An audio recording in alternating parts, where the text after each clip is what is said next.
नमस्कार। जय माता रानी की। कामदा एकादशी की व्रत कथा। महाभारत कालीन समय में धर्मराज युधिष्ठिर भगवान श्री कृष्ण से कहते हैं कि हे भगवान, मैं आपको कोटि कोटि प्रणाम करता हूँ। अब आप कृपा करके चैत्र शुक्ल एकादशी का महात्म्य कहिए।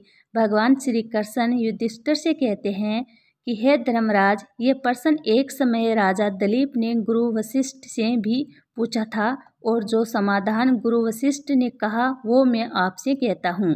प्राचीन काल में भोगीपुर नगर में पौंडरिक नामक एक राजा राज्य करते थे। भोगीपुर नगर में अनेक अप्सरा, किन्नर, गंधर्व वास करते थे।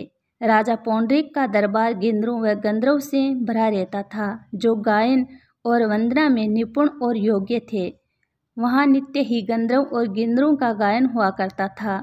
भोगीपुर नगर में ललिता नामक अप्सरा और उसका पति ललित नामक श्रेष्ठ गंधर्व का वास था।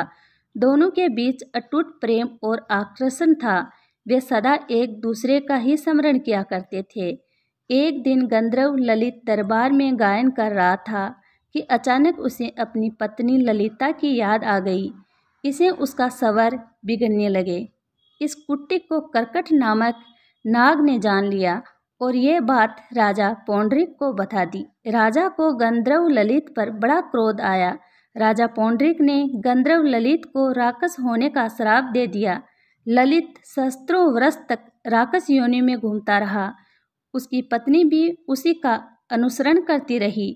अपने पति को इस हालत में देखकर वह बड़ी दुखी होती थी। कुछ समय पश्चात घूमते घूमते ललित की पत्नी ललिता विंध्या पर्वत पर रहने वाले ऋषि के पास गई और अपने श्रापित पति के उद्धार का उपाय पूछने लगी। ऋषि को उन पर दया आ गई। उन्होंने चैत्र शुक्ल पक्ष की कामदा एकादशी व्रत करने का आदेश दिया। उनका आशीर्वाद लेकर गंधर्व पत्नी अपने स्थान पर लौट आई और उसने श्रद्धापूर्वक कामदा एकादशी का व्रत किया। एकादशी व्रत के प्रभाव से इनका श्राप मिट गया और दोनों अपने गंधर्व रूप को प्राप्त हो गए।